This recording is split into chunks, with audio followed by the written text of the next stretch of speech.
भगवते वासुदेवाय कृष्णाय वासुदेवाय हरे परमात्मने प्रणतक्लेशनाशाय गोविन्दाय नमो नमः। नमः परमहंसास्वादितचरणकमलचिन्मकरन्दाय भक्तजनमानसनिवासाय श्रीरामचन्द्राय वागीशायस्य वदने लक्ष्मीर्यस्य च वक्षसि यस्यास्ते हृदये संवित्तं नृसिंहमहं भजे।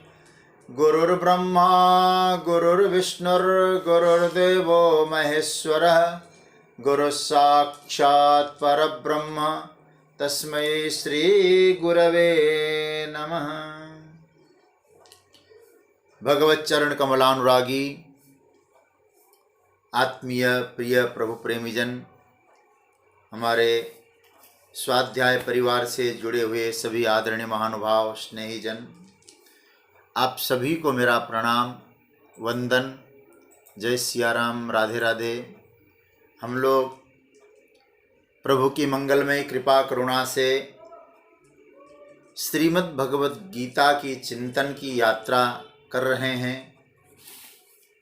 13वें अध्याय तक ईश्वरीय कृपा से हम लोगों ने चिंतन किया। बीच में पहला अध्याय यदि उसको छोड़ दें तो दूसरे अध्याय से 13वें अध्याय तक विस्तार से चिंतन हुआ।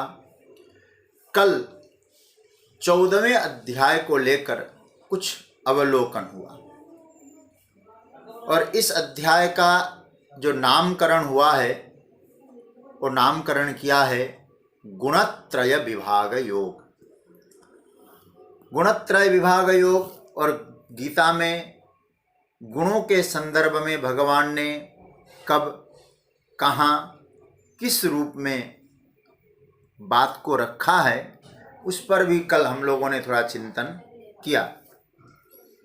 और कल एक बार विहंगम अवलोकन करते वक्त हम लोगों ने देखा कि भगवान ने पहले 14वें अध्याय के पहले 2 श्लोकों में परम भूय प्रवक्ष्यामि और इदं ज्ञानमुपाश्रित्य, इन 2 श्लोकों में अपनी प्रतिज्ञा की कि मैं इस प्रकार का ज्ञान आपके सामने रखूँगा, वक्ष्यमाण है। और दूसरी फलश्रुति दी। क्या क्या फलश्रुति बताया? बोले इसको जानने के बाद परम सिद्धि की प्राप्ति होगी और मम साधर्म्यमागता, मेरे साधर्म्य की प्राप्ति, मेरी प्राप्ति होगी और फिर दोबारा जन्म नहीं होगा और प्रलय होने पर उसको व्यथा नहीं होगी। ये पहले 2 श्लोकों में भगवान ने ये बात कही। तीसरा श्लोक और चौथा श्लोक, इनमें एक प्रकार के संयोग की व्याख्या है। कौन सा संयोग? जो हम लोग 13वां अध्याय देखा था हम लोगों ने, उसमें हम लोगों ने पढ़ा था क्षेत्र और क्षेत्रज्ञ का संयोग। क्षेत्र क्षेत्रज्ञ संयोगात तद विद्धि भरतर्षभ। दूसरा, केवल क्षेत्र क्षेत्रज्ञ का संयोग न लेकर हम लोग प्रकृतिस्थ जो पुरुष है और प्रकृति से उसका कैसे संयोग हुआ, और गुणसंग कारणम गुणसंगोष्य, गुणसंग उसकी प्रभु ने तीसरे और चौथे श्लोक में एक प्रकार का निरूपण किया, विवरण दिया, कहा जाए उसकी उन्होंने व्याख्या करी। 5वें श्लोक से भगवान ने गुणों का वर्णन प्रारंभ किया। जो जिस अध्याय का नामकरण किया गया गुणत्रय विभाग योग, 5वें श्लोक से गुणों का वर्णन प्रारंभ हुआ। सबसे पहले भगवान ने 3 गुणों का नामोल्लेख किया कि अर्जुन ये 3 गुण है, उनका नाम यह है। 5वां श्लोक में क्या बताया? सत्वम रजस तम इति गुणः प्रकृति संभवा। ये 3 गुण है जो प्रकृति संभूत है, मतलब ये तीनों गुण प्रकृति से ही उत्पन्न होते हैं। और तीनों गुण कैसे होते हैं तो उसका एक लक्षण भी बता दिया, गुणों का कार्य भी बता दिया। ये तीनों ही गुण बांधने का काम करते हैं, तीनों ही गुण बंधन कारक हैं, बंधन के हेतु हैं। तो पांचवें और छठे में भगवान ने गुणों का विवरण दिया, गुणों का लक्षण बताया, और गुण क्या करते हैं इसको भी प्रभु ने यहां स्पष्टीकरण कर दिया। देखिए यहां भगवान ने फिर सातवां जो श्लोक प्रारंभ, अब आज हम लोग यहां से थोड़ा सा दर्शन करेंगे। सातवें श्लोक से भगवान ने एक नया सुंदर एक विषय हमारे सामने रखा है कि इन गुणों का, कौन से गुण, गुण जब बोलता हूं मैं आप लोगों को तीनों गुण का संदर्भ ले लीजिएगा। इन गुणों का भोक्ता के साथ, पुरुष के साथ, चेतन तत्व के साथ जब संग हो जाता है तो उसका स्वरूप क्या बनता है गुणों के साथ। देखिए सुख संगेन बदनाति, कर्म संगेन बदनाति और प्रमादालस्य निद्रा विस्तन्नि बदनाति। ये तीन रूप मैंने आपके सामने रखा। क्या बताया? सुख संगेन बदनाति, सुख संग क्या है? ये सत्वगुण के संग से, क्योंकि सत्वगुण का कार्य है सुख। कर्म संगेन बदनाति, ये किसका रूप हो गया? रजोगुण का रूप हो गया। और फिर भगवान ने बाद में कहा प्रमादालस्य निद्रा विस्तन्नि बदनाति भारत। प्रमाद, आलस्य, निद्रा तमोगुण का रूप है। तो इन तीनों रूपों में एक एक गुणों का पुरुष के साथ, चेतन आत्मा के साथ संबंध होता है। यह प्रकरण भगवान ने उठाया है 7वें श्लोक से लेकर 9वें श्लोक तक। मतलब इन गुणों के साथ पुरुष का संबंध होता है, और फिर कैसे कैसे बोले एक गुण बांधते हैं। कोई सुख से बांधता है, कोई कर्म से बांधता है, कोई निद्रा, आलस्य, प्रमाद से बांधता है। तो ये तीनों गुण इसमें आ गए। फिर मैं दोहरा दूं, सुख से बांधते हैं, सत्वगुण से बंधता है, कर्म संग से बंधता है, रजोगुण से बंधता है, और प्रमाद, आलस्य, निद्रा से बंधता है, तमोगुण से बंधता है। तो चेतन आत्मा अपने आप को बंधन महसूस करने लगता है। किसके कारण? ये प्राकृतिक गुणों के कारण। यह प्रकरण भगवान ने यहां उठाया। श्लोक संख्या क्या बताया? 7वें से लेके 9वें श्लोक तक। हाँ, 9वें श्लोक में भगवान ने ये जो बंधन का एक प्रकार से उपसंहार कर दिया। ये 9वां श्लोक बड़ा प्यारा श्लोक है। सत्वं सुखे संजयति रजः कर्मणि भारत, ज्ञानमावृत्य तु तमः प्रमादे संजयत्युतः। भगवान ने कहा कि भाई इन गुणों का, प्रभु ने क्या कहा? इन गुणों के संग का प्रभाव क्या हुआ? बंधन। ये प्रभु ने यहां निरूपण किया, बंधन, बांधने का। अब भगवान आगे बढ़ते हैं। अब भगवान यहां कैसे एक नया विषय देते हैं। कौन से श्लोक से? 9वें श्लोक तक की थोड़ी चिंतन हम लोगों ने किया। अब 10वें श्लोक का एक सुंदर विषय ठाकुर जी ने यहां रखा है। यहां थोड़ा सा सब्जेक्ट बदल जाता है। भगवान कहते हैं ये जो तीन गुण है, सत्वगुण, रजोगुण और तमोगुण, ये तीनों गुणों की एक ऐसी दशा होती है अर्जुन, जहां कभी कभी संभवतः ये नहीं भी रहते, किंतु प्राकृतिक रूप से सही इन तीनों में आपस में परिवर्तन भी होता रहता है। मतलब क्या है? अब एक मेन पॉइंट आपके सामने रख रहा हूं इन गुणों के विषय में, एक पकड़ने जैसा पॉइंट है। क्या है? ये सभी गुण एक दूसरे को पराजित करते रहते हैं, हराते रहते हैं, पराभूत करते रहते, दबाते रहते हैं। कैसे? देखिए, अब आपको यहां देखना है 10वें श्लोक से आगे की चर्चा में। भगवान ने यह बहुत सुंदर बताया। 10वें श्लोक में भगवान ने क्या कहा? रजस तमश्चाभिभूय सत्वं भवति भारत। आहा, अब ये मतलब ये प्रकरण है ना, इतना सुंदर प्यारा प्रकरण है।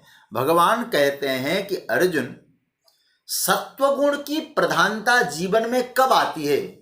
साधक के जीवन में जब रजोगुण दबा हो, रजोगुण पराजित हुआ हो, तमोगुण भी पराजित हुआ हो अथवा दबा हुआ हो।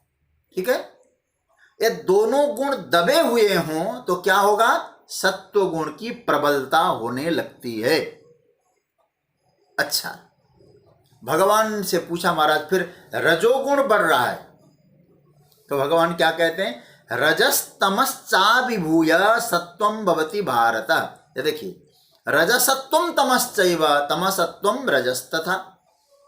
इसकी हम जब व्याख्या करेंगे तो डिटेल्स में इसका चिंतन करेंगे, लेकिन इस वक्त हमको क्या समझना है? भगवान कहते हैं रजोगुण कब होगा, रजोगुण कब दिखाई देगा?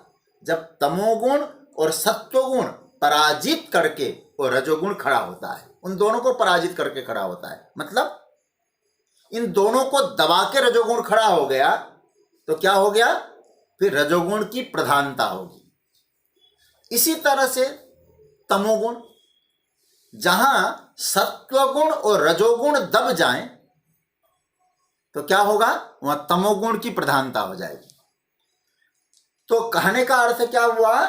एक गुण जब प्रधानता को प्राप्त करता है तो शेष दोनों गुण पराजित होते हैं अथवा दब जाते हैं, पराभूत होते हैं। इस नियम से क्या बना? थोड़ा सा आप पकड़ना इसको। इस नियम से क्या बना? मतलब रजोगुण प्रभावी हुआ, तमोगुण सत्वगुण दबा, सत्वगुण प्रभावी हुआ, रजोगुण तमोगुण दबा। तो ये भगवान ये नियम बताना क्यों चाहते हैं? क्यों ऐसा नियम बना रहे गुणों का? इस को बताने का एक हेतु है। भगवान यह कहना चाहते हैं कि अर्जुन, इसी तरह से जीवन में ये तीनों गुण आपस में ऐसे ही चलते रहते हैं। तो ये नियम का फायदा क्या हुआ? एक स्थिति में प्रायः नहीं रहते हैं। ये स्वाभाविक प्रकृति है, पहले इस बात को समझो। जब स्वाभाविक प्रकृति इन गुणों की है तो गुणों का दोष नहीं है, गुणों का स्वभाव है, बढ़ना घटना। इस पर ध्यान देना। अच्छा महाराज, ये प्राकृतिक मात्र है क्या? लेकिन इसको मैं एक और आपके सामने एक बात रखना चाहूंगा। भगवान इस बात को इसीलिए कहना चाहते हैं, ये प्रकृति के नियम के अनुसार घटते बढ़ते रहते हैं, लेकिन एक साधना की दृष्टि से क्या कहा जाए? क्यों कहना चाहते हैं भगवान? एक प्राकृतिक भी है और मैं एक शब्द और जोड़ना चाहूंगा, साधनाजन्य भी है। कैसे साधनाजन्य? एक तो यह बात आई कि गुणों में परिवर्तन होता है, ये तो समझ में आया, और हो सकता है। मतलब एक गुण एक रस वस्तु नहीं है, क्योंकि परिवर्तन इनका स्वभाव है।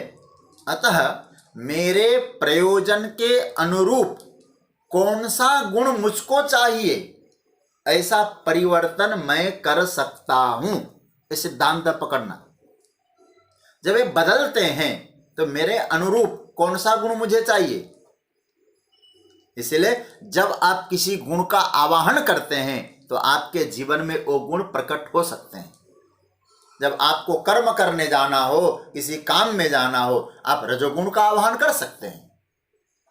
आप निद्रा आ गई तो तमोगुण को आवाहन कर सकते हैं।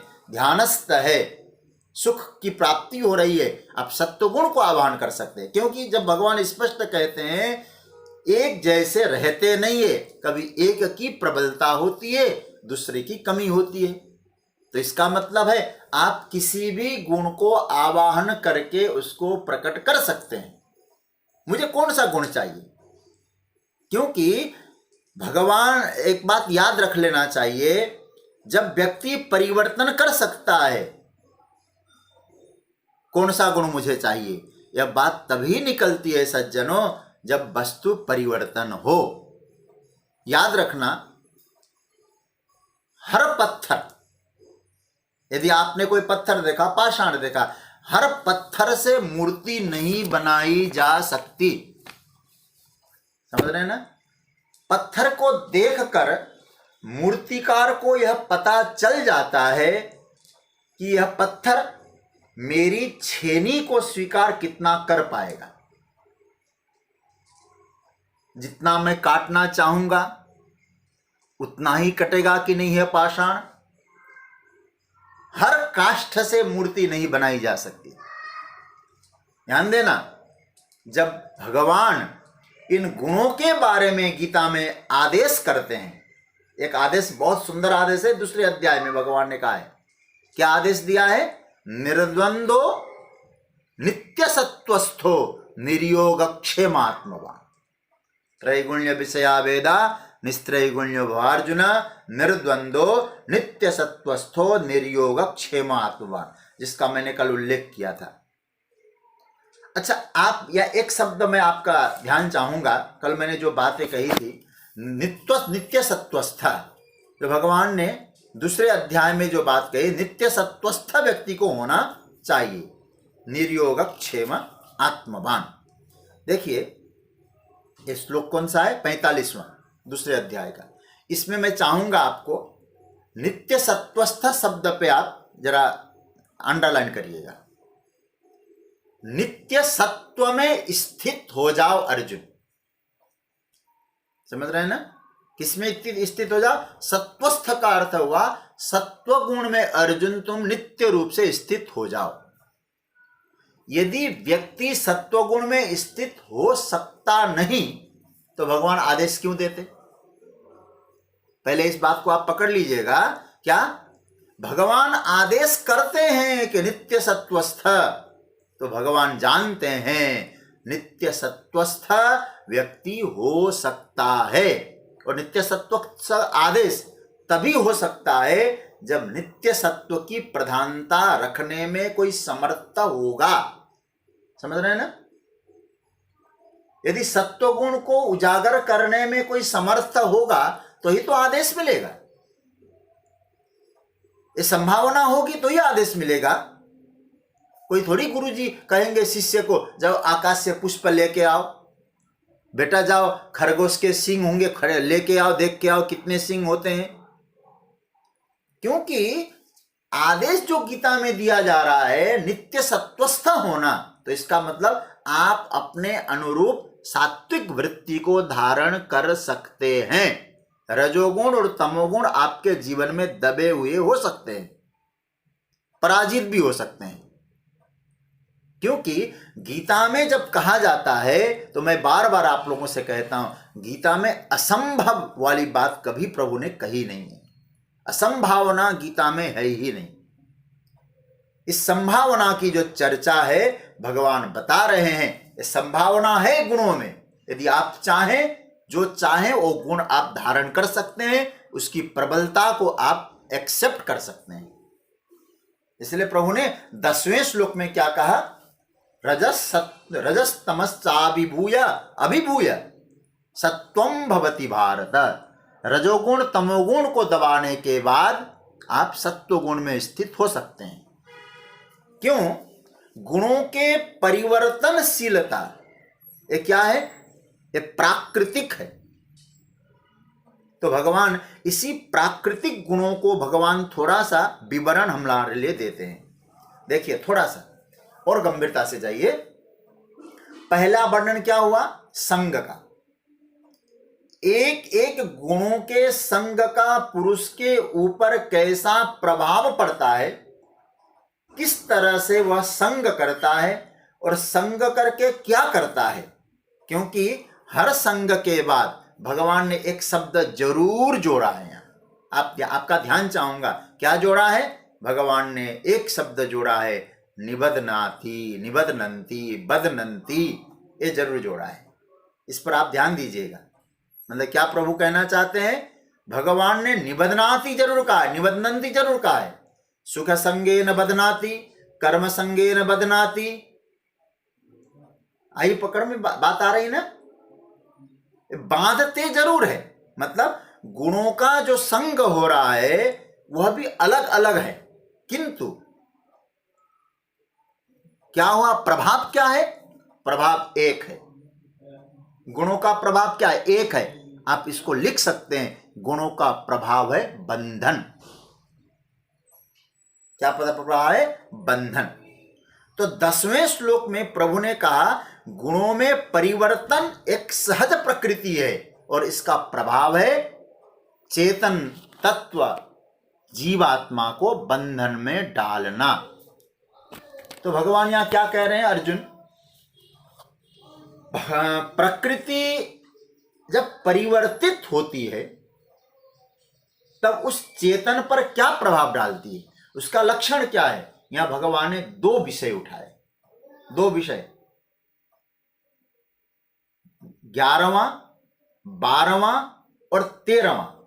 3 श्लोकों में भगवान ने क्या बताया, जब प्रकृति के गुण परिवर्तित होते हैं, उस परिवर्तित होते हुए गुणों का चेतन पर क्या प्रभाव होता है, इस विषय को बताने के लिए भगवान ने 3 श्लोक लगाए, 11वां 12वां और 13वां। अच्छा भाई, अब आपको ये अपने आप को एक क्या कहते हैं ना, परखने की बात भगवान ने कही कि हमें कैसे मालूम पड़े कि इस समय मुझ में सत्वगुण है, हमें कैसे मालूम पड़े कि इस समय हमारे में रजोगुण है, हम कैसे जाने कि मुझ में तमोगुण आ गया। तो भगवान ने 3 श्लोकों का यहां बड़ा सुंदर भाव दिया है। याद रखना, एक गुण जो है ना, ये अनुमान से आते हैं, अनुमान से हम जानते हैं। कैसे, तो भगवान पहले 11वां श्लोक का 10 श्लोक तक की चर्चा हो गई। 10वें श्लोक में भगवान ने क्या कहा कि गुण परिवर्तित होते हैं, एक बढ़ता है 2 घटते हैं, तुम परिवर्तित कर सकते हो। 11वें श्लोक में भगवान ने सत्वगुण की प्रधानता से रजोगुण की क्या क्या स्थिति होती देखिए जरा। सर्वद्वारेषु देहेस्मिन् प्रकाश उपजायते, 3 श्लोक बहुत सुंदर। सत्वगुण जब बढ़ता है तो क्या होता है, देखो, इस देह में द्वार है, दरवाजे। दरवाजे क्यों कहा, हमारे आचार्यों ने तो कहा अक्ष है, अक्ष मतलब गड्ढा, मतलब देह में जहां जहां गड्ढे हैं ना, वहां वहां एक इंद्रियां बैठी हुई है। ये त्वचा में भी कोई गड्ढे होते हैं, पसीने उसने आते हैं, छिद्र। अतः प्रत्यक्ष शब्द बोलते हैं हम लोग। प्रत्यक्ष शब्द का अर्थ क्या होता है, प्रति अक्षम, अक्षम अक्षम प्रति। चूंकि आंख भी एक गड्ढा है, अतः उस गड्ढे में जो इंद्रियां बैठी है वह भी अक्ष कह देते हैं, किंतु वो पक्का नाम हम लोग नहीं मानते। तो भगवान यहां क्या बोल रहे हैं, सर्वद्वारेषु देहेस्मिन्, इस श्लोक पर ध्यान दीजिए। 11वां प्रभु ने क्या कहा, अस्मिन् देहे द्वारेषु, इस देह में जो द्वार है अर्जुन, द्वारेषु शब्द बहुवचन है, एक द्वार नहीं, एक इंद्रिया नहीं है, द्वारेषु मुख्य रूप से ये 5 द्वार है, क्योंकि ज्ञानेंद्रियों का प्रकरण चल रहा है इसलिए 5 कहूंगा मैं। सर्वद्वारेषु अस्मिन् देहे यदा प्रकाश उपजायते, जब 5 इंद्रियां आपकी प्रकाशवान हो, सर्वद्वारेषु प्रकाश उपजायते, तब आप जान लीजिएगा। क्या जानना है, क्या लक्षण गजब का बता दिया, सत्वम विवृद्धम, आप में सत्व गुण की वृद्धि हो रही है। कैसे पहचाने गुणों की वृद्धि को, जब प्रत्येक इंद्रिय द्वार में प्रकाश प्रकट हो रहा है तो आपके जीवन में सत्व गुण की वृद्धि हो रही है, तब समझ लेना चाहिए इस समय मेरा सत्व गुण बढ़ा हुआ है। अरे भाई, जानकारी तो हमको होनी चाहिए कि नहीं। अच्छा, अब जब बढ़ा हुआ है तो जो बढ़ा हुआ गुण का उपयोग करना चाहिए कि नहीं। आपके पास कोई चीज बड़ी हुई है, संपत्ति बहुत ज्यादा आती है, तो हम लोग केवल तिजोरी में इकट्ठा करके रखेंगे, उसका उपयोग करना है, उसका उपयोग करना चाहिए। तो हमारे पास जब कोई भी गुण बढ़ के आता है तो आप उसका यूटिलाइज करिए, भगवान कहते उपयोग करो। जब जान लिया कि मेरे भीतर की स्थिति कैसी है, तो जानने के बाद क्या करना है, उसका उपयोग करना है। ठीक है। सत्व गुण बढ़ने पर प्रकाश प्रकट होता है। अच्छा महाराज, भगवान से पूछा रजोगुण बढ़ने पर क्या होता है, रजोगुण के बारे में बता दीजिए भगवान। भगवान ने कहा देखो रजोगुण बढ़ने पर लक्षण क्या है, तमोगुण बढ़ने पर लक्षण क्या है। भगवान एक एक चीज को इतना डिटेल्स में खोलते हैं। अभी तो केवल ऊपर ऊपर हम चर्चा कर रहे हैं। 12वें श्लोक में भगवान ने क्या कहा, लोभ प्रवृत्तिरारंभ कर्मणा मसमस्पृहा रजस्ये तानि जायन्ते विवृद्धे भरतर्षभ। ये देखो रजोगुण का क्या लिखा, कर्मणा मसमस्पृहा। ये बड़ा प्यारा लक्षण।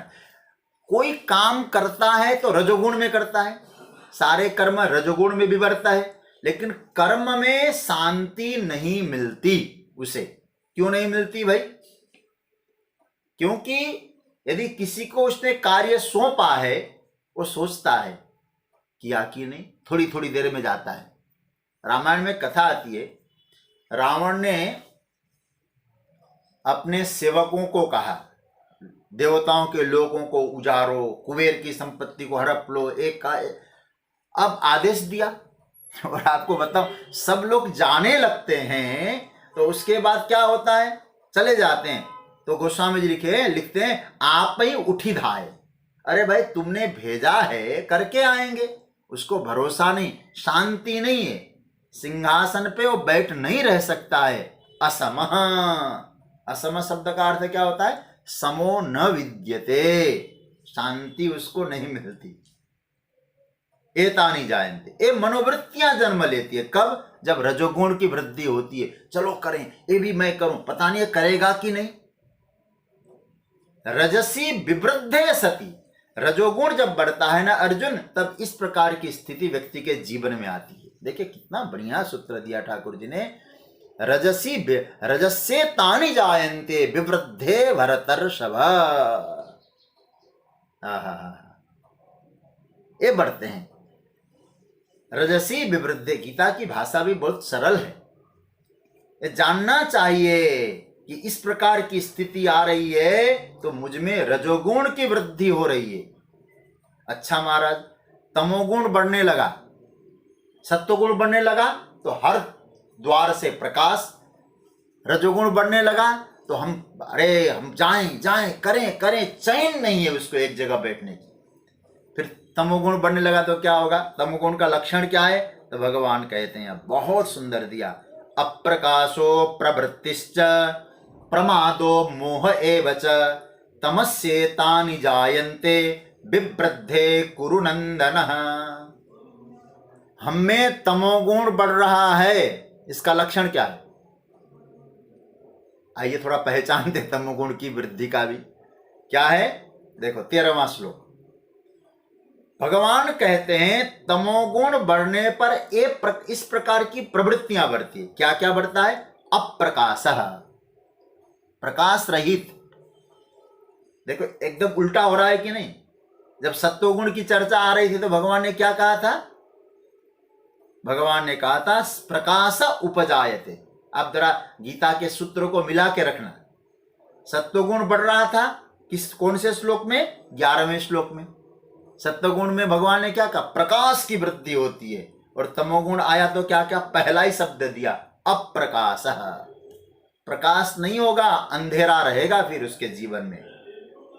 अच्छा महाराज, जैसे सोते समय आदमी दरवाजा बंद करता है, वैसे ही उसके दरवाजे, ज्ञान के सारे द्वार बंद होने लगते हैं। जब व्यक्ति तमोगुण की प्रबलता में चला जाता है, उसके जीवन में तमोगुण की प्रबलता आ जाती है, तब पांचों इंद्रियों में क्या होगा? अप्रकाश। सत्वगुण में प्रकाश, तमोगुण में अप्रकाश। इसलिए तम शब्द का अर्थ अंधकार भी होता है। समझ रहे हैं ना? तम शब्द का अर्थ, इसलिए हमारे यहाँ वेद में मंत्र है ना, तमसो मां ज्योतिर्गमय, अंधकार की ओर नहीं प्रकाश की ओर बढ़ना है। अच्छा भाई, अप्रकाश है। फिर हम कहेंगे चलो भाई उठो कुछ करो, बोले केवल इतना ही नहीं, अप्रवृत्ति। देखो हम जब आएंगे डिटेल्स में, आपको मुझे भरोसा दे सकता हूं मैं आपको, जब हम लोग 14वां अध्याय डिटेल्स में सुनेंगे ना, चिंतन करेंगे, आपको बहुत आनंद आएगा। अप्रवृत्ति, कोई करने का मन ही नहीं होता है, अर्थात न तो सत्वगुण है न रजोगुण है। फिर क्या होगा? प्रमाद आएगा, आलस्य आएगा, मोह आएगा, ये सब तमोगुण के लक्षण है। ठीक है, याद रखिएगा। हमारे संतों ने इसकी व्याख्या की, ये अनिष्टकारी भी है और मंगलकारी भी। आप कहेंगे क्या बोल रहे हैं आप? बोले हाँ, आचार्यों ने ऐसा लिखा है, अनिष्टकारी भी है और मंगलकारी भी है। कैसे मंगलकारी है? बोले जब इस प्रकार की वृत्तियां आ जाए, थोड़ी देर विश्राम करो, यही इनका मंगल रूप है। और क्या होगा?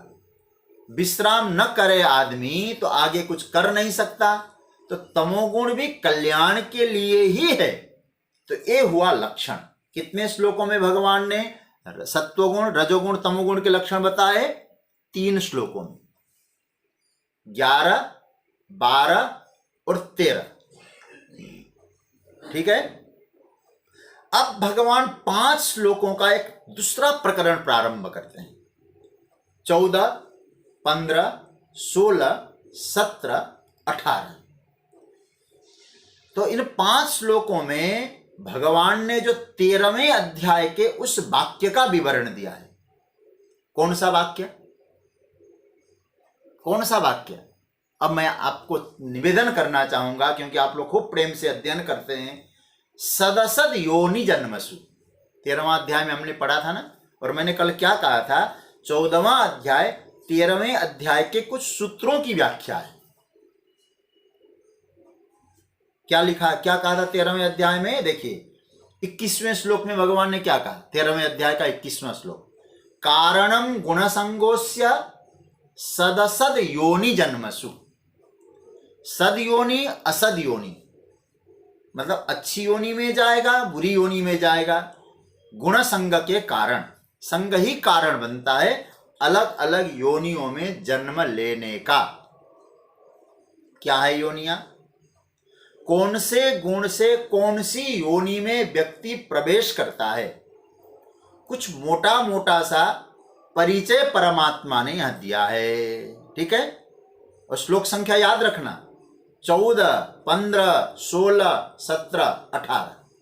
ये सदसद योनि जन्मसु, सद योनि असद योनि में जन्म के कारण की व्याख्या है। अच्छा, अब 14वां थोड़ा सा देख लीजिए आप पहले। यदा सत्वे प्रवृद्धेतु प्रलयम याति देहवृत् ततोत्तम विदान लोकान अमलान प्रतिपद्यते। देखिए भगवान क्या कहते हैं, जब सत्वगुण बढ़ा हो उस समय कोई देह छोड़ता है। इतना सुंदर प्रकरण है।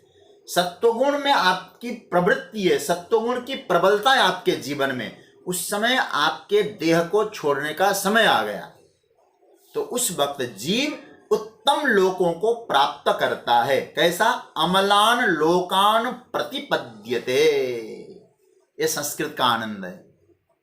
निर्मल विमल उत्तम लोकों को प्राप्त करता है।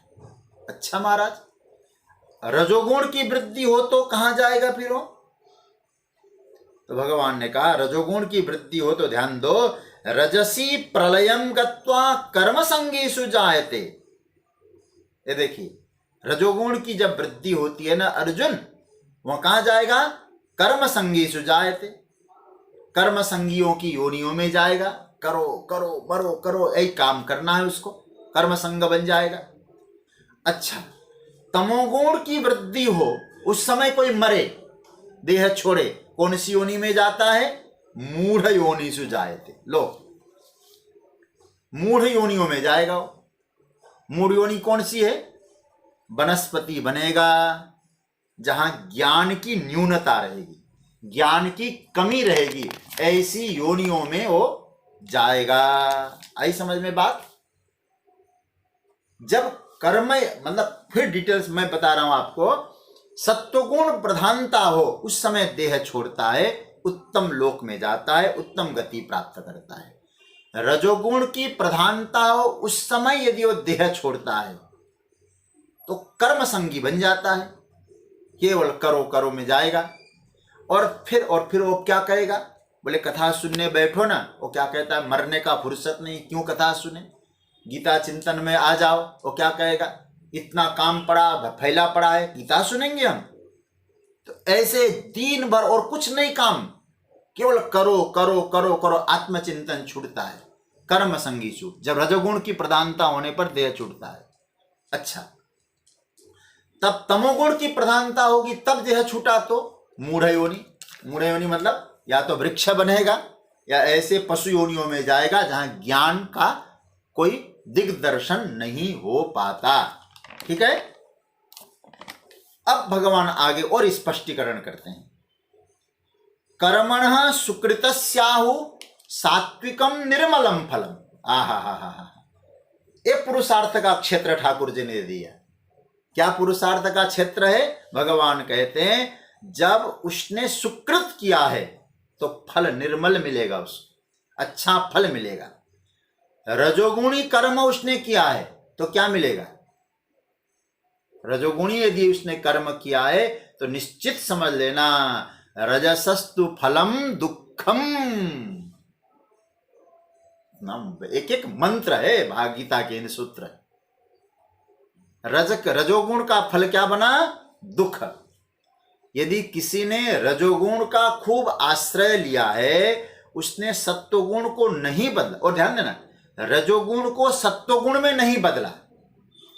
पहले भगवान कह चुके हैं ना, आप बदल सकते हो, नित्य सत्वस्थ हो सकते हो। यदि आपने रजोगुण को सत्वगुण में नहीं बदला तो ध्यान देना, आपने उस रजोगुण के द्वारा अपार ऐश्वर्य आपने कमाया होगा, किंतु चित्त में दुख जरूर जरूर जरूर होगा, क्योंकि रजसस्तु फलम दुखम। तो भगवान ये सब क्यों कहना चाहते हैं? बोले आप गुणों को बदलो। मैं बार बार गीता के स्वाध्याय में भी कह चुका हूं, तमोगुण है रजोगुण में जाओ, रजोगुण है सत्वगुण की स्थिति में पहुंचो, उसका यूटिलाइज करो। तो मतलब रजोगुण का फल दुख है, सत्वगुण का फल निर्मलता है, और तमोगुण का फल क्या है? यह देखिए, अज्ञानम तमसः फलम, 16वां मंत्र। तमोगुण का फल है अज्ञान। मतलब तमोगुण की स्थिति यह है, चित्त में मूढ़ता होगी, अज्ञान होगा, असंवेदनशीलता आएगी। ठीक है, ये तमोगुण का फल है। ये 3 श्लोक बताने के बाद भगवान इनका फिर उपसंहार करते हैं। उपसंहार भी 2 श्लोकों में उपसंहार किया, एक श्लोक में उपसंहार नहीं किया इस विषय को। 16 ज्ञान मतलब कितने श्लोक में मैंने प्रभु ने कहा था 14, 15, 16, 17 और 18 ये श्लोक ये बड़ा प्यारा है। भगवान क्या कहते हैं देखिए, उपसंहार, लक्षण वाला उपसंहार एक है और गति वाला उपसंहार एक है। ये दोनों श्लोकों को आप पकड़ना। लक्षण वाला उपसंहार कौन सा है? 17 में क्या लिखा? सत्वात् संजायते ज्ञानम। आपने सत्वगुण की वृद्धि की है तो क्या मिलेगा? ज्ञान मिलेगा। रजसो लोभ एव च, रजोगुण है तो लोभ, प्रमाद मोह तमसो, और तमोगुण से प्रमाद और मोह। अच्छा, यह है लक्षण, सीधी सी बात है। अब भगवान कहते हैं प्रमाद मोह तमसो, फिर दूसरा गति के बारे में बताया। ये तो लक्षण, ये लक्षण होगा, ज्ञान होगा, अज्ञान है, ये सब। अब लक्षण गति क्या है? देखिए गति के बारे में बताया 18वां श्लोक। ऊर्ध्वं गच्छन्ति सत्वस्था, दिव्य लोक में पहुंचते हैं जो सत्वगुण के व्यक्ति है। मध्य तिष्ठन्ति राजसा, ये बीच में रह जाते हैं। बीच का मतलब क्या जानते हैं? रजोगुण में जो बीच के, बीच मतलब मनुष्य योनि, मध्य तिष्ठन्ति, मध्य शब्द का अर्थ आचार्यों ने किया मनुष्य योनि, और नीचे क्या है, अधोगच्छन्ति तामसा। अधोगच्छन्ति का मतलब होता है निम्न श्रेणी, राक्षस योनिया, राक्षसी योनियों में ये तमोगुणी व्यक्ति जाते हैं। अब ये हो गया एक विषय। कौन कौन सा? यहां 18वें मंत्र तक का एक विषय भगवान ने बताया कि गुणों के कारण क्या क्या होता है, सत्वगुण आने पर क्या, रजोगुण आने पर क्या, तमोगुण आने पर क्या, सत्वगुण आने से क्या क्या लक्षणों की वृद्धि होती है, कौन कौन सी गति होती है, ये बता दिया। इस विषय को प्रभु ने उपसंहार किया। अब यहां यदि इसे और संक्षेपीकरण करना चाहें, पूरे विषय को संक्षेपीकरण करने का मन हो आपका, तो तीसरे श्लोक से लेकर 14वें अध्याय का, क्योंकि 2 श्लोक तो प्रतिज्ञा और फलश्रुति बताया, तीसरे श्लोक से लेकर 18 तक एक गुणत्रय विभाग का वर्णन है, गुणत्रय का वर्णन है, विवरण, तीनों गुणों का विवरण है। इसमें गुणों का लक्षण बताया प्रभु ने, गुणों का प्रभाव बताया, गुणों के संग से होने वाली स्थिति का वर्णन किया, और गुणों से मिलने वाली गति का भी भगवान ने निरूपण किया। ये विषय प्रभु ने सामने रखा, मतलब 18वें श्लोक तक। सीधी सी बात कहें, 16 श्लोकों में गुणों का विवरण, संक्षेपीकरण करना हो तो। अच्छा भाई, अब आपके सामने भगवान कहना चाहते हैं, ये जो 16 श्लोकों का मैंने जो विवरण आपके सामने रखा, उसका निष्कर्ष क्या है? अब मैं आप सभी से हाथ जोड़कर प्रार्थना करूंगा, कृपया कृपया कृपया। अब मुझे लगता है ये 19वां श्लोक, और है तो 20वां भी, लेकिन 19वां जो श्लोक है इसको जरूर याद करिएगा, क्योंकि हमारे सभी आचार्यों का ऐसा मत है 14वें अध्याय का ये प्राण है ये श्लोक। जब कोई प्राण शरीर में सक्रिय हो ना, शरीर टिका रहता है। 14वें अध्याय की सक्रियता इसी श्लोक के कारण है। बहुत ही प्यारा मंत्र है। भगवान निस्पष्ट करते हैं 19वां और 20, यहां जो है 19वां श्लोक और 20वां श्लोक, दोनों को भी प्राण कह सकते हैं आप। बोले अगर ध्यान से इससे पहले वाले विषय को आपने समझा हो तो आपके जीवन में एक प्रमा बननी चाहिए। अगर यह प्रमा बन जाती है और गुणों की मीमांसा को आपने समझ लिया है तो क्या स्थिति बनती है? ये 19वां श्लोक उनके जीवन में उतरता है। क्या उतरता है? 19वां श्लोक बहुत प्यारा मंत्र है। मैं तो कहूंगा ये सोने के अक्षरों में मढ़कर रखने लायक श्लोक है। जो विशेष करके जो ज्ञान पिपासु है, वेदांत चिंतन करने वाले लोग हैं, उनके लिए तो एक प्राण है श्लोक। भगवान कहते नान्यम गुणेभ्य कर्तारम यदा द्रष्टानुपश्यति गुणेभ्यश्च परम वेत्ति मदभावम सोधि गच्छति।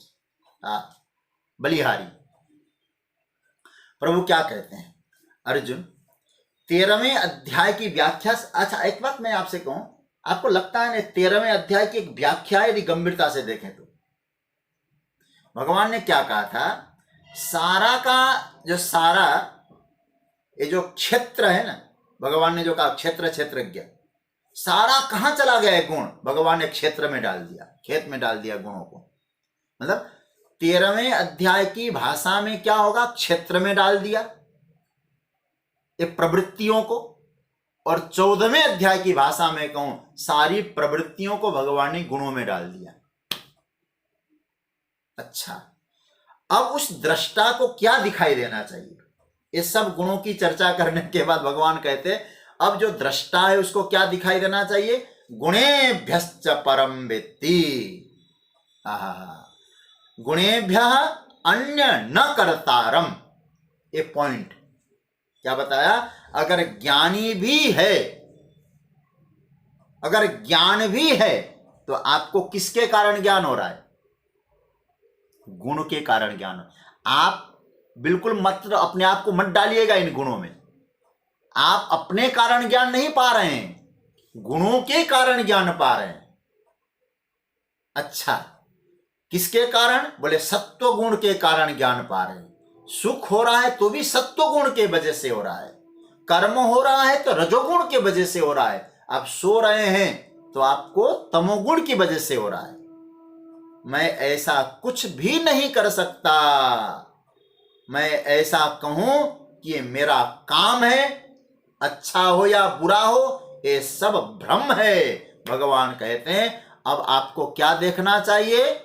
मैं बिल्कुल अलग हूं। दृष्टा ने अपने आप को किस रूप में देखा है? गुणेभ्यश्च परम, एक टिक मार्क लगाइए, अंडरलाइन करिए। दृष्टा ने क्या देखा? गुणेभ्यश्च परम। वो अपने आप को देखता क्या है? मैं ही अकेला हूं जो गुणों के भीतर नहीं हूं। कहां हो आप? गुणेभ्यश्च परम, मैं गुणों से पर हूं। मेरी स्थिति गुणों में समा ही नहीं सकती है, गुणों से मैं बिल्कुल स्वतंत्र हूं। जैसे उसके जीवन में एक प्रमा मिल गई है। जिस दिन आपको एक प्रमा मिल गई, कौन सी प्रमा मिल गई? मैं गुणों में नहीं हूं, गुणों से पर हूं, तो उसी दिन आपके जीवन में क्या होगा? भगवान कहते कुछ नहीं होगा, एक चीज होगा, मद भावम सोदि गच्छति। समझ रहे हैं ना? मेरे भाव को प्राप्त करता है, मेरे भाव को प्राप्त करता है। भगवान कहते वो तो मैं ही हो गया बस। क्या ब्यूटी है महाराज, क्या सौंदर्य है। मद भावम सोदि गच्छति, मतलब अपने आप को, यदि आपको नींद आ रही है तो मत कहना कि मैं सो रहा हूं, तमोगुण के कारण नींद आ रही है। आप कर्म कर रहे हैं तो रजोगुण ने कर्म करवाया। यदि आप में ज्ञान की प्राप्ति हो रही, सत्वगुण का काम है। आप इन गुणों से परे दृष्टा को ये अनुभव करना चाहिए। सार देखिए क्या, नान्यम गुणेभ्य कर्तारम यदा दृष्टा अनुपश्यति। गुणेभ्यश्च, कहां? गुणों से पर अपने आप को जानता है जो मद भावम सोदि गच्छति। और गुणों में जो रहेगा ना, मुझ में ये गुण है, मुझे नींद आ रही है, मैं ये करता हूं, भगवान कहते फिर तुम बंधे हुए हो। कल मैंने कहा था ना, सोने की रस्सी से बनते हो, सोने की जंजीर से कि चांदी के जंजीर से कि लोहे की जंजीर से बंधे हो। लेकिन जो ये देखता है इन गुणों से मैं परे हूं, वो मुझे ही प्राप्त करता है। गुणानेता, फिर 20वां श्लोक क्या था?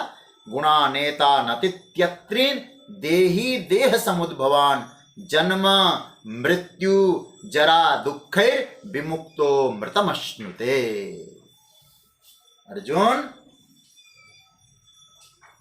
जब व्यक्ति इस अवस्था में जाता है, गुणों से पर अपने आप को देखता है, गुणान अतीत्य, मैं गुणों से गुणातीत हूं, ये अनुभव करता है, ये सबसे वो मुक्त हो गया। किससे मुक्त हो गया? जन्म से मुक्त हुआ, मृत्यु से मुक्त हुआ, जरा से मुक्त हुआ, दुख से विमुक्त। मुक्त ही नहीं कहा, भगवान कहते विमुक्त हो गया। फिर क्या मिला उसको? अमृतम अश्नुते। ये प्राण है ना इस अध्याय के श्लोक। मतलब क्या था? भगवान ने प्रतिज्ञा क्या की थी? यज् ज्ञात्वा मुनयः सर्वे, याद है कि नहीं आपको? पहला ही श्लोक में भगवान ने कहा था ना, इसको जानने के बाद क्या होगा? परम सिद्धि की प्राप्ति होगी। यही तो सिद्धि है। 2 बार फल किया भगवान ने, मदभावम सोदि गच्छति, विमुक्तो अमृतम अश्नुते। 2 फल बताए। इसलिए भगवान कहते हैं अर्जुन, एक गुणों के कर्म को अपने में मत आरोपित करो, गुणों को समझो, तुम गुणातीत हो ये अनुभव करो। जो इस प्रकार से जानता है, गुणातीत होता है, वो मुझे प्राप्त करता है, ये भगवान ने कहा। अर्जुन के मन में एक संदेह हुआ, प्रश्न आया। संदेह तो नहीं कहूंगा, एक जिज्ञासा बनी। क्या जिज्ञासा बनी? महाराज, इस प्रकार का जो गुणातीत होता है उसका लक्षण क्या है?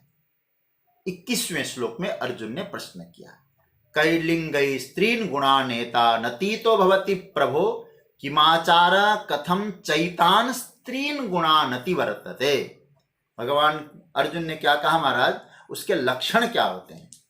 मतलब जो गुणातीत हो गया वो किस रूप में रहता है? आपको याद है कि नहीं है, दूसरे अध्याय में जब प्रभु ने अर्जुन ने पूछा था, स्थित प्रज्ञस्य का भाषा स्थितधि किम प्रभासेत किमासीत ब्रजेत किम। दोनों में बड़ा अंतर है जी, मिला के देख लेना, समय मिले आपको, बहुत अंतर है।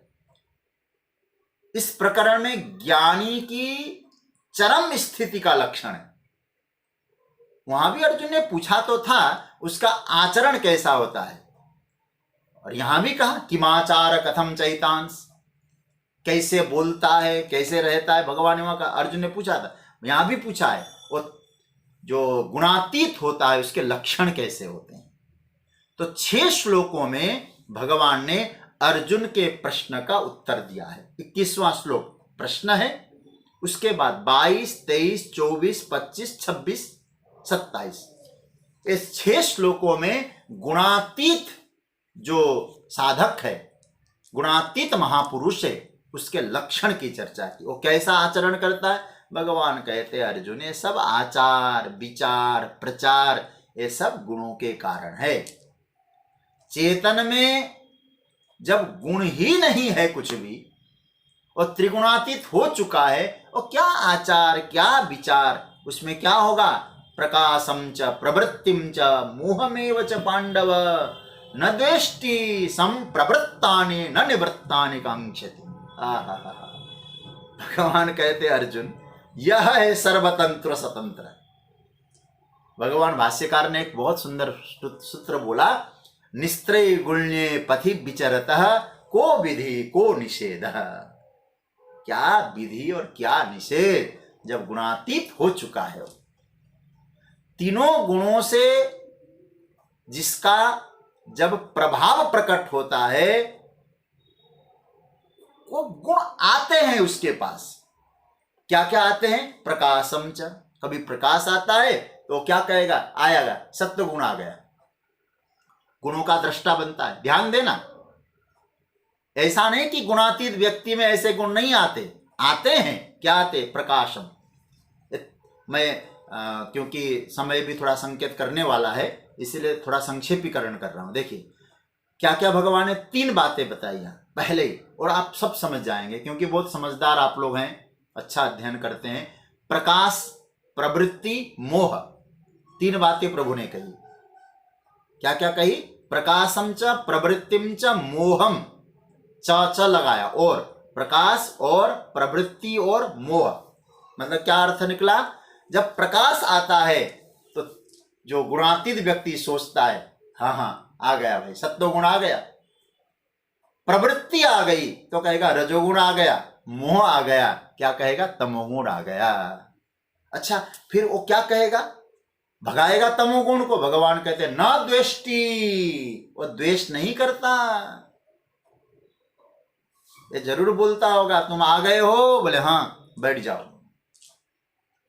वे जाने लगते हैं तो नहीं कहेगा कि इतने दिन तक हमारे पास रहे, क्यों जा रहे हो, आगते स्वागतम, ये भी नहीं करता। जाते समय रोकता भी नहीं, क्योंकि वो जानता है ये आने और जाने वाले हैं, मैं नित्य हूं।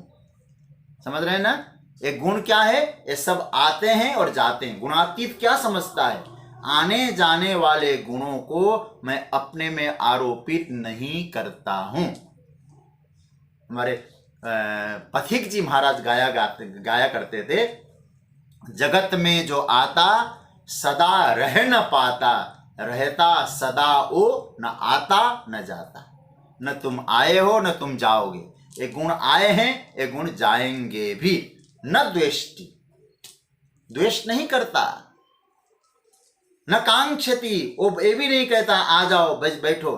उदासीन वदासीन, उदासीन वदासीनो गुणैर्यो न विचाल्यते, उदासीन की तरह रहता है, गुण उसको विचलित नहीं करते। माया गुण उसको कभी विचलित नहीं करते। वो कैसे रहता है, चाहे सुख आए समान है, दुख आए समान है, समदुख सुख स्वस्थ। क्यों, कहां है वो, स्वस्थ है, गुणस्थ नहीं है, प्रकृतिस्थ नहीं है। देखो भगवान ने 13वें अध्याय में कहा था ना, प्रकृतिस्थ भूंगते, वो प्रकृतिस्थ है नहीं, कहां है, स्वस्थ, वो अपने में है। इसलिए स्वस्थ आदमी का लक्षण क्या है? जो अपने में हो स्वस्थ है। सम दुख सुख स्वस्थ समलोष्टास्म कांचन तुल्य प्रिया प्रियो धीर तुल्य निंदात्म संस्तुति। ये जब निंदा स्तुति होती है और गुणातीत व्यक्ति सोचता है गुणों की हो रही है, भाई मुझ में तो गुण है नहीं। देखो क्या गजब के लक्षण है। मानापमानयोस्तुल्य तुल्य मित्रारि पक्षयो सर्वारंभ परित्यागी गुणातीत स उच्यते। गुणातीत है। और माम चयो अव्यभिचारेण भक्ति योगेन सेवते सगुणान समतित्येतान ब्रह्म भूयाय कल्पते। ब्रह्म रूप होता है जो भगवत भक्ति भाव से रहता है, ये गुणों को आने जाने वाला समझता है अर्जुन, और एकांत दिव्य सुख को अनुभव करता है। तो भगवान यहाँ कहना चाहते हैं ये सब आने जाने वाले। रामायण में गोस्वामी जी ने कहा यन माया वसवर्ति विश्वमखिलम ब्रह्मादि देवासुरा यत् सत्वाद मृषैव भाति सकलम रज्जो यथा हैर्भ्रम। जो ज्ञानी है वो माया के त्रिगुण के बसवर्ती होता ही नहीं है। बसवर्ती वही होता है जो अपने आप को नहीं समझ पाता। इसलिए भगवान ने यहाँ अर्जुन से कहा अर्जुन जो त्रिगुणातीत व्यक्ति होगा और गुणों के बंधन से अपने आप को ऊपर समझेगा, प्रकृति के गुण आपस में कार्य करते हैं, वो गुणों से ऊपर है, अपने आप को कहाँ पाता है? प्रकृतिस्थ नहीं पाता है, वो स्वस्थ पाता है, अपने में अपने आप को समझता है, फिर वो गुणों से वो प्रभावित नहीं होता है। ये भगवान ने यहां कहा है। तो सज्जनों, ये जो 14वां अध्याय है, ये एक बार अवलोकन हम लोगों ने किया। शुरुआत से लेके पहले श्लोक से लेके 27वें श्लोक तक एक बार अवलोकन हुआ हम लोगों का। अब इसमें एक एक मंत्र मुझे जहां तक लगता है यदि आप लोग गंभीरता से देखेंगे तो कहीं जो हमारे मस्तिष्क के कुछ इस प्रकार के प्रभाव डालने, अथवा यूं कहें कोई ढका हुआ था ना, और ढका हुआ जो ऊपर का ढक्कन है ना वो सब हट जाएगा, क्योंकि वो गुणों का ऐसा सुंदर वर्णन आया। फिर उसके बाद भगवान कहते तुम गुणों से पार हो जाओ। फिर सूत्र देना चाहूंगा, रजोगुण तमोगुण से रजोगुण, रजोगुण से सत्वगुण, वहीं टिकना नहीं, आप गुणातीत हो, ये अनुभूति करना है। इसलिए एक गुणत्रय विभाग योग भगवान ने इसलिए समझाया, पहले गुणों को पहचान कर लो, क्या क्या है, कैसे कैसे आते हैं, क्योंकि कभी भी पहचान के बाद ही आप उसको जीत सकते हैं। यदि आपने पहचाना नहीं उनको तो आप जीत नहीं पाएंगे। गुणातीत होना है तो गुणों की पहचान जरूरी है। तो इस प्रकरण में भगवान ने गुणों का पहचान बताया, वो गुण क्या क्या काम करते हैं ये सब दर्शन कराया, और अंत में कहा तुम उनको पहचानो और उससे पार हो जाओ। ये प्रभु ने हम सबको संकेत किया है। ये 14वां अध्याय हम लोग आज एक बार अवलोकन करके पूरा करते हैं, और ईश्वर की जो इच्छा होगी, जैसे व्यवस्था बनेगी, और उसके बाद हम लोग अभी फिर चर्चा करेंगे। कल से